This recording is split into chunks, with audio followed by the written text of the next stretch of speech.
I want to go into price because pricing is so amazing, and I've been an entrepreneur, since I was out of college, basically. And pricing has gone through these great waves. It was always initially cost plus and competition based, and then what I got really into was value based pricing, and that's why I got joined with you guys at Navetti because when I started my first company, Renaissance Software, we were selling to Goldman Sachs, Solomon Brothers, these very big companies. And we were a tiny company, but we had a lot of knowledge and we built a risk management system. And I remember going into a meeting with Chase Manhattan Bank to do an enterprise license deal. And I was trembling. I was in this big boardroom. There's all these managing directors making multi-million dollars a year. They said, well, how much for an enterprise license? And I kind of like murmured 5 million. Yeah. And they looked at me and they were like, how much is your whole company worth?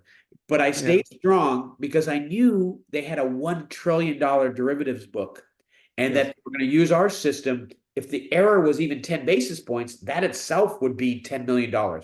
So the value, it wasn't about how big we were and how much we had raised, it was the value we were bringing to them.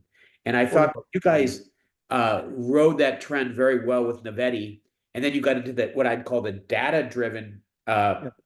pricing engine. And now we're at the AI level. So I want to go through those phases, but tell me a little bit about Navetti and what's the problem you were trying to solve with the big Yeah. customers. Yeah.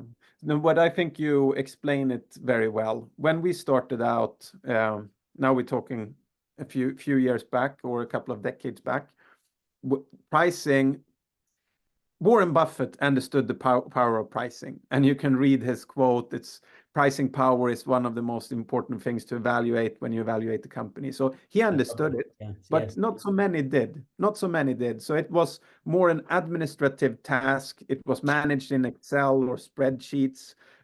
Someone within the company were sitting with that responsibility, but it was not necessarily a topic for executives and the boardrooms. That has changed over Right. the last 15 years. Now Become it's much really, more strategic. Yes. Yeah. yeah, it's very much strategic today, and more executives understand the power of pricing and the difference it can make on the bottom line.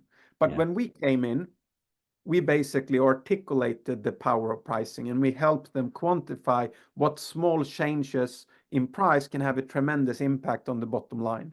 And we started to help them achieve this and also really replace these outdated Excel models towards software at the time, license and maintenance, and then later software as a service solutions. Yeah, we're going to talk about that too, because one of the thesis that we have at Grand Design Systems is that you have to have a data strategy before you can have even an AI and a model strategy. And Correct. the evolution from that data infrastructure, from Excel spreadsheets all the Yeah. way to kind of big data and column downers, and now what we call our data infrastructure systems, has been very part and parcel with the growth of pricing.